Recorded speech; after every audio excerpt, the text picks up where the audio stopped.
우리는 지금 대림절이라는 기간을 보내고 있습니다. 대림절은 성탄절이 있는 그 주부터 4주 전까지를 우리가 예수님이 오시는 것을 기다리면서 우리가 신앙생활을 더 예수님을 만나고자 하는 마음으로 간절함으로 기다리도록 그렇게 지키는 게 대림절입니다. 우리가 대림절 기간 동안 살펴보고 있는 것은 기다리라는 것이 얼마나 중요한가에 대한 문제였습니다. 예수님이 나한테 구원의 은혜를 주시기 위해 오신 분이기 때문에 그분을 기다림이 없다면 성탄절의 의미는 우리한테 아무 의미 없이 그냥 지나가는 시간이 될 수밖에 없다는 사실들 앞에 우리가 정말 간절함으로 성탄을 기다리기를 원한다. 그 성탄의 기다림은 정말 그분이 이 땅에 나를 위해서 십자가를 지기 위해 오신 그 놀라우신 은혜와 사랑을 허락하시기 위한 것이라는 사실들 앞에 다시금 우리가 소망함을 품는 것이다 하는 이야기들을 살펴보는 가운데 있습니다. 오늘은 예수님에 대한 예언으로 우리에게 주어진 것이요, 세례 요한에 대한 예언으로 주어진 말씀으로 우리가 잘 알고 있는 이사야서 40장의 말씀을 가지고 예수님이 오셨는데 오신 이유가 우리를 위로하기 위해서 오셨다라고 말씀하시는 겁니다. 뭘 하기 위해 오셨다고요? 위로하러 오셨다고요. 우리가 위로자 되신 예수님이 어떤 의미인지 오늘 성경의 말씀을 통해서 우리 안에 정말 참된 위로가 무엇인지를 돌아보는 그런 귀한 은혜가 있어지기를 주님의 이름으로 축원합니다. 첫 번째 나누려고 하는 것은 예수님은 위로자로 오셨습니다 하는 겁니다. 여러분, 기억나는 위로가 있으십니까? 혹시 누군가한테 위로를 받아봤는데 정말 그것처럼 그렇게 위로가 될 때가 없었던 적이 혹시 있으신가요? 저는 참 신기한 겉한테 위로를 받은 적이 있어요. 신기한, 사람이 아니고 뭐요? 겉. 제가 재수를 했거든요. 그 재수를 하고 학원 갔다가 교회 들러서 기도하고 오면 보통 12시가 넘었었습니다. 12시면 다들 뭐하고 계세요? 네, 다 곤히 자고 계신 거죠. 옛날은 대학교 시험 본다고 막 그러지 않았잖아요. 요즘 엄마들은 막 같이 막 밤새주고 하지만 저희 때는 네가 공부를 네 것이 이렇게 했잖아요. 그럼 집에 오면은 다 항상 어떻게 해요? 깜깜해요. 근데 저희 집에 개가 한 마리 있었어요. 개. 강아지. 강아지는 아니고 개였죠. 다 큰 게 한 요만한 강아지. 이름 없는 그냥 변개예요. 변개. 근데 이 강아지가 얼마나 위로가 되든지 혼자 이렇게 막, 사실은 재수생은 괜히 힘들어요. 재수해보신 분은 아시겠지만 아무도 나한테 말 안 하지만 서글프고 괜히 떨어진 낙엽만 봐도 눈물이 나고 괜히 힘들어요, 이게. 재수할 때니까 마음이 힘들지요. 교회 가서 기도하고 와도 제가 그때 큰 막 성령의 충만함을 받은 상태도 아니기 때문에 혼자 그냥 터덜터덜 들어오는 거예요. 그럼 문을 딱 열면 이놈의 강아지가 환한 얼굴로 꼬리를 살랑살랑 흔들면서 허리를 낼름낼름 하면서 저한테 달려듭니다. 근데 제가 그때 느꼈어요. 사람보다 낫구나. 정말 큰 위로를 얻었어요. 저는 그 개한테 정말 큰 위로를 얻었어요. 그게 사실은 기다려지더라고요. 이제는 개가 그러고 나니까는요, 이제 집에 가면 나를 기다리는 뭐가 있어요? 이 사람이어야 되는데 날 기다리는 개가 있어요. 위로가 되는 거예요. 여러분, 우리는 세상 살아가면서 수없이 많은 어려움도 만나고요, 마음의 상처를 입기도 하고요, 심령의 괴로움을 받기도 하고, 여러 가지 많은 우리에게는 어려움들, 또 상한 심령들이 있을 때가 있습니다. 그럴 때마다 우리에게 필요한 게 뭐냐 하면 위로라는 거예요. 위로가 나를 세워줍니다. 오늘 우리는 그 위로 중에 가장 최고의 위로가 무엇인지에 대한 부분을 보는 겁니다. 예수님은 2000년 전에 이 땅에 오셨어요. 이제 조금 있으면 그분의 탄생을 축하하고 하는 시간들을 맞게 되겠죠. 근데 그분이 이 땅에 오신 이유가 뭐냐 하면 오늘 본문에서 분명하게 우리에게 이야기하는 게 우리를 위로하기 위해서 오셨다라는 사실입니다. 여러분, 예수님이 우리를 위로하기 오셨다는 사실에 대한 부분에 우리가 가장 크고 중요하게 봐야 될 건 과연 뭘까요? 성도님들은 어떠세요? 예수님이 이 땅에 오셨는데 위로자로 오셨답니다. 어떤 걸 위로를 받기를 원하십니까? 그리고 성탄절을 기다리면서 어떤 위로를 기다리세요? 물론 사람마다 다르겠지요. 환경과 상황이 다르기 때문에 위로를 받고자 하는 것도 분명히 다를 겁니다. 그러나 이런 거든 저런 거든 반드시 뭐가 있어야 되느냐? 위로라는 것이 우리를 세워주는 것이 필요합니다. 근데 그거를 예수님이 하시기 위해서 오셨다는 거예요. 그분이 오셔서 우리를 위로할 그 모든 부분들을 가지고 오셨답니다. 오늘 우리가 읽은 이사야 40장은요, 이사야를 전체적으로 보면 이 네 토막 중에 세 토막에 들어가는 겁니다. 첫 번째는 이스라엘과 이 주변 나라의 죄악상에 대한 부분들을 하나님께서 낱낱이 파헤치십니다. 그러면서 그걸 가지고 너희들이 징계를 받을 것이다라는 이야기를 하시고요. 두 번째 파트에 와서는 그 징계에 대한 부분들 속에 하나님의 뜻이 무엇인가에 대한 부분들이 기록되어져 있어요. 그리고 이 세 번째, 이 이사야서 40장부터 시작되는 말씀에는 뭐가 있느냐? 회복과 위로에 대한 말씀이 기록되어져 있습니다. 선지자는 하나님의 말씀을 전하는 사람이지요. 선지자는 하나님의 말씀을 전하는데 전하는 말씀이 대부분 여러분 선지서를 읽어보시면 좋은 말이 많습니까? 나쁜 말이 많습니까? 안 읽어보셨나요? 나쁜 말이 많아요. 뭐라고요? 전부 다 한 80%가 정죄하는 겁니다. 너희들 왜 회개하지 않아? 왜 우상을 섬겨? 왜 하나님의 뜻에 합당하지 않고 연약한 사람을 괴롭혀? 너희들 언제까지 그럴 거야? 이런 정죄에 대한 이야기들을 하는 사람들이 선지자들이에요. 그런데 선지자들이 그것만 하는 게 아니라 20%에 뭘 하는가 하면 회복의 메시지를 전하는 일을 합니다. 제가 늘 말씀을 드리지만 정죄에는 목적이 있습니다. 여러분 하나님의 백성을 징계하십니까? 안 하십니까? 징계하셔요. 정죄하십니까? 안 하십니까? 하셔요. 왜 하세요? 잘 걸렸다, 딱 걸렸다. 그래, 내 그럴 줄 알았어. 내가 너 그렇게 하지 말라고 했지.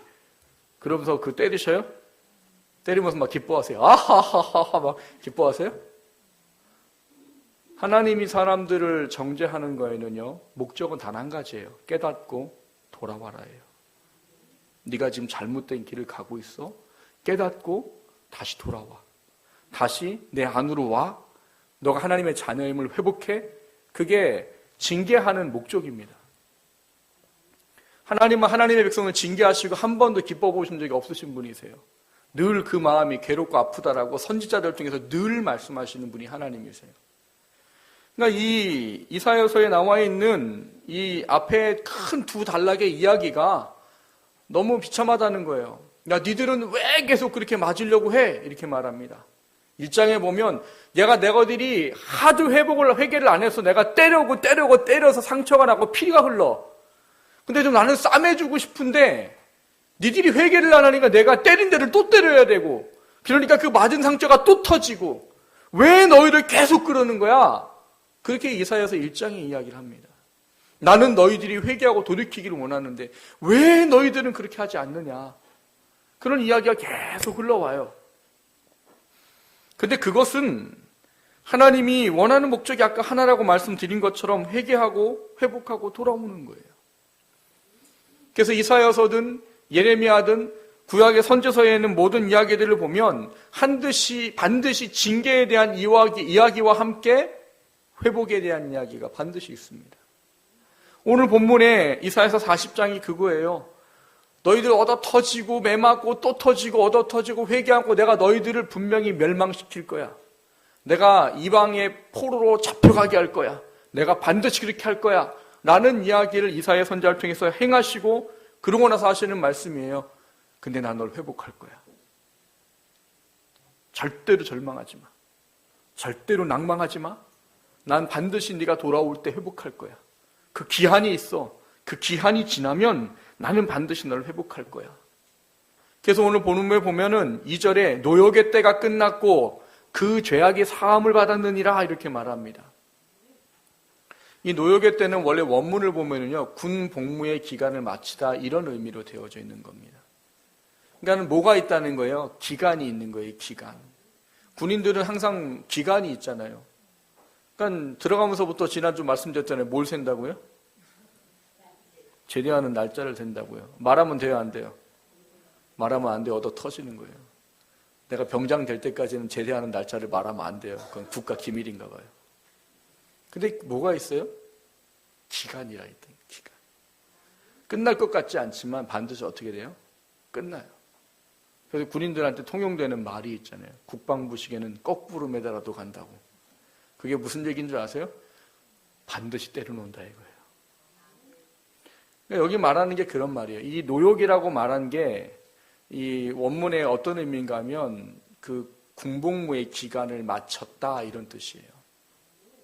근데 신기한 거는 여러분, 이사야서가 이 써질 때가 아직 바벨론 포로로 잡혀가기 100여 년 전이고요.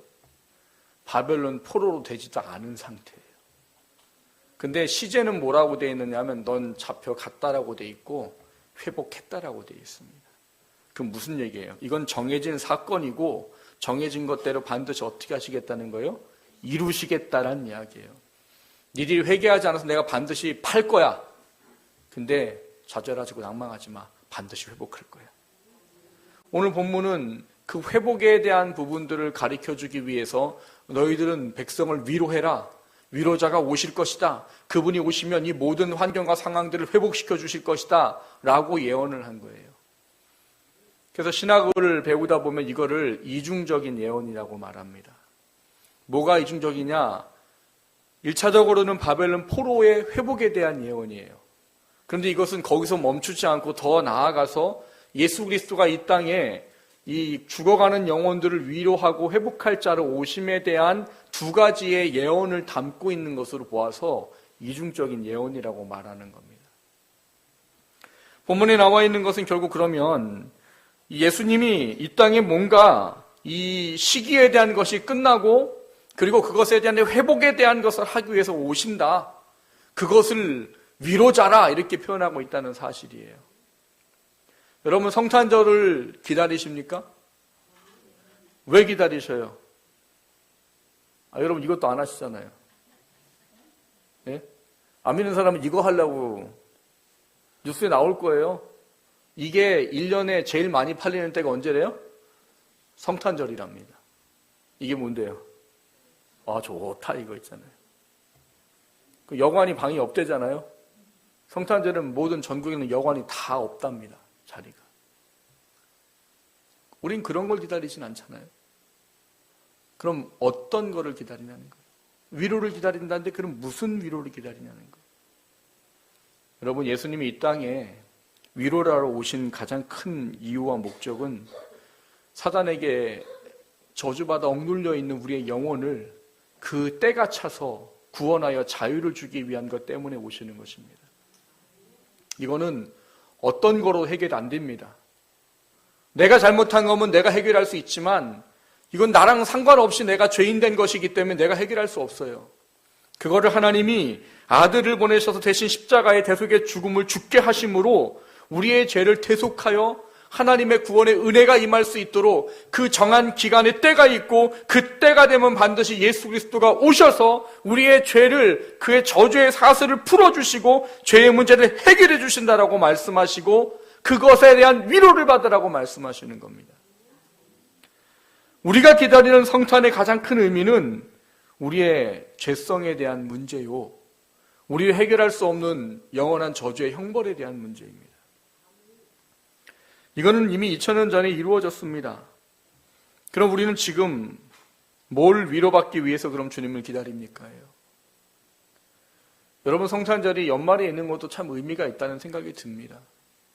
한 해를 우리가 시작을 하고 정신없이 살다 보면 정말 죄송하고 부끄러운 이야기지만 하나님이 어디 계신가 하는 것처럼 살 때가 많은 것 같아요.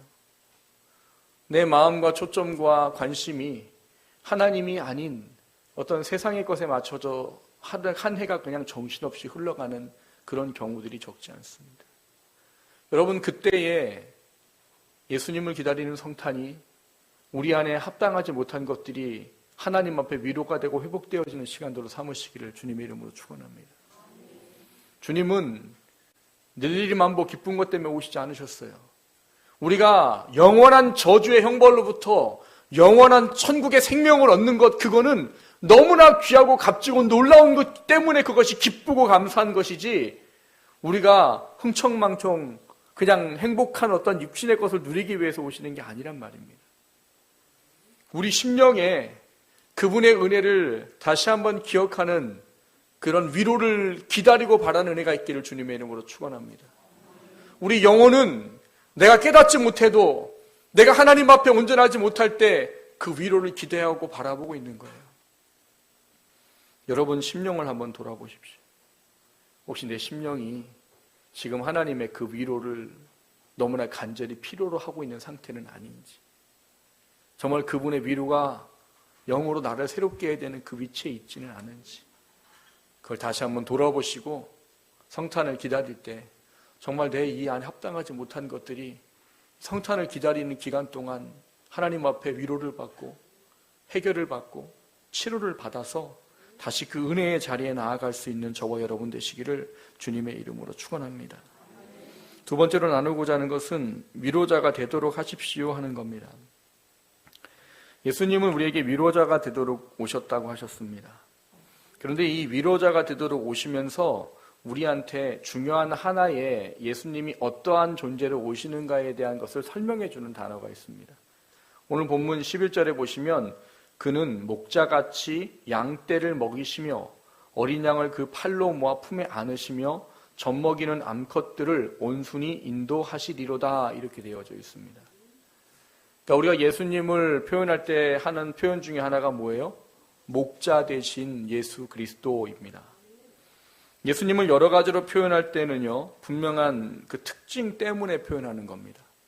그러면 목자 되신 예수님이라는 표현을 할 때는 그분의 어떤 특징 때문에 우리가 목자 되신 예수님을 말하는 걸까요? 목자는 어떤 존재래요?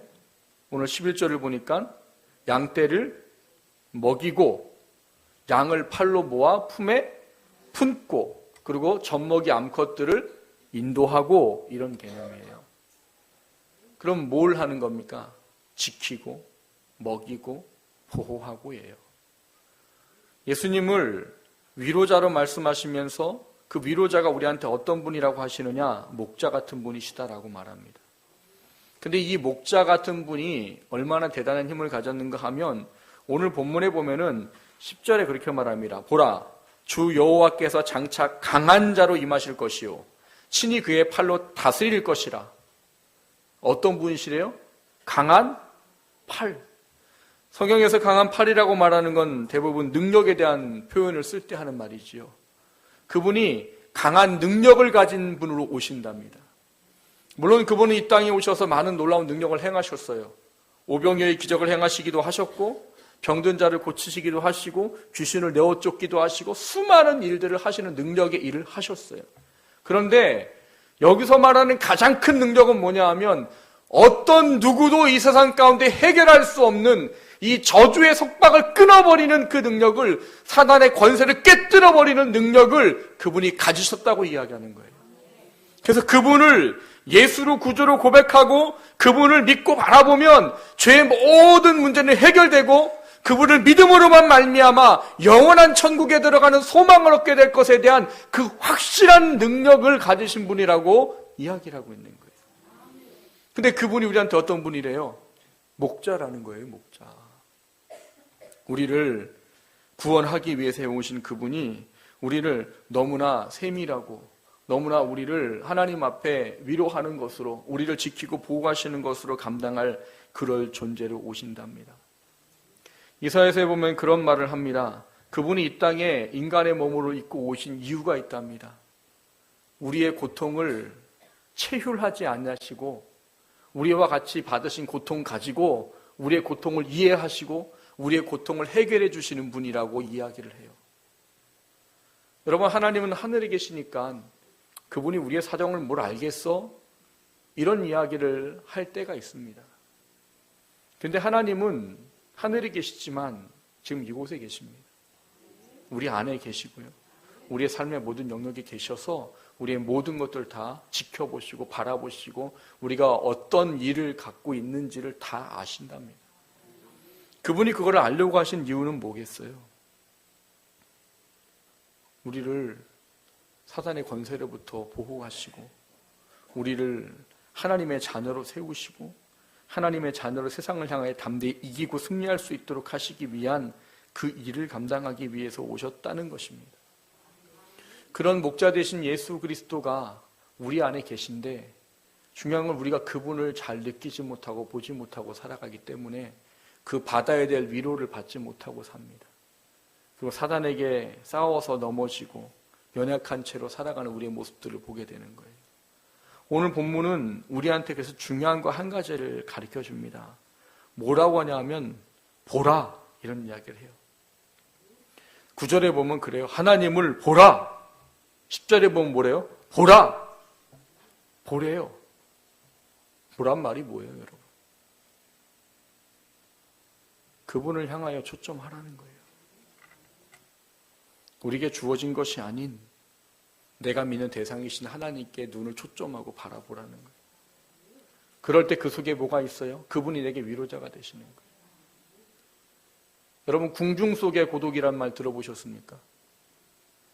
궁중 속의 고독이란 말은 사람들하고 같이 있다는 이야기예요. 혼자 있어서 외로운 게 아니라 같이 있는데 그 가운데서도 외로운 거예요. 왜요? 대화할 상대가 없나 봅니다. 누가 나를 돌아보지 않는 것 같아요. 그러면 그 상황들이 뭐냐? 그 아무리 많은 사람들 가운데 있어도 뭐예요? 외롭고 괴로운 거예요. 가족들도 그러잖아요. 가족 가운데 있으면 가족은 어떤 존재입니까? 가족은 박 터지게 싸워도 용서가 되는 곳이요 위로가 되는 곳입니다. 그런데 그런 곳에 있으면서도 고독을 느끼고 살아가는 사람들이 있어요. 문제는 위로할 사람이 없어서가 아니라 위로할 사람이 있는데도 불구하고 그 위로를 바라보지 못하기 때문에 그 위로를 경험하지 못하게 됩니다. 하나님은 우리와 함께 하십니다. 그분은 위로자가 되시기 위해서 오셨어요. 근데 그 위로자가 되셔서 오셔서 우리와 함께 하시고 우리 곁에 계신 그분을 우리가 눈을 들어서 그분을 바라보고 그분의 도움을 구하지 않는다면 그분의 도움은 나와 상관이 없게 되는 거예요. 그래서 이사야 선지자를 통해서 하나님께 말씀하시는 건 그거예요. 야, 내 백성을 위로해. 그리고 내 백성에게 회복할 거다라고 얘기해. 어떤 자가 올 거냐? 강한 자가 와서 그들을 목자처럼 이끌어 줄 거고 회복시켜 줄 거고 온전하게 해줄 거야. 그런 자가 있다라고 내 백성에게 얘기해. 그런데 그들에게 이야기해라. 뭐라고? 나를 보라고. 하나님을 봐야 우리 안에 위로가 있는 거예요. 여러분, 하나님을 보지 못하면 위로가 없습니다. 하나님을 바라보고 찾지 못하면 그분은 나를 도와보시고 지켜주기를 원하는데 그분은 그걸 하지 못하는 거예요. 하나님은 위로를 주시기를 원하는데 그 위로가 나한테 주어지거나 전달되지 않는다는 거예요. 그래서 하나님은 뭐 하라는 거예요? 눈을 들어서 보라는 겁니다. 네가 가지고 있는 문제로부터 눈을 들어 나를 보고 지금 네 마음의 아픈 심령으로부터 눈을 들어서 나를 보고 다른 어떤 환경과 상황이 있든지 간에 나를 봐라. 그럼 나는 너를 위로하는 자가 될 것이다. 사랑하는 성도 여러분, 주님은 우리를 위해서 오셨어요. 근데 우리를 위해서 오신 분을 위로할 수 있도록 해드리는 것은 우리라는 겁니다. 우리가 그분을 찾고 그분을 봐야 그분이 우리를 위로하는 거예요. 마찬가지인 거예요. 사람들 가운데 있어도 위로할 사람이 있는데 안 쳐다봐요. 그럼 위로를 못 받는 거예요. 성탄절 남은 2주 기간 동안 눈을 들어 하나님을 보십시오. 그분이 위로자로 오셨다는 것을 다시 한번 돌아보시고 그분의 위로를 풍성히 누리시기를 주님의 이름으로 축원합니다. 영적이든 육적이든 하나님이 부으시는 그 회복과 위로의 역사를 2주 동안 바라보고 기억하시면서 그분을 바라볼 때 주시겠다고 하시는 그 놀라우신 위로와 그분을 바라볼 때 목자가 되시겠다고 하시는 그 놀라우심에 우리 심령이 맞춰지고 그 심령에 맞춰진 것 때문에 성탄의 날이 우리 안에 위로가 가득한 날 되시기를 주님의 이름으로 축원합니다.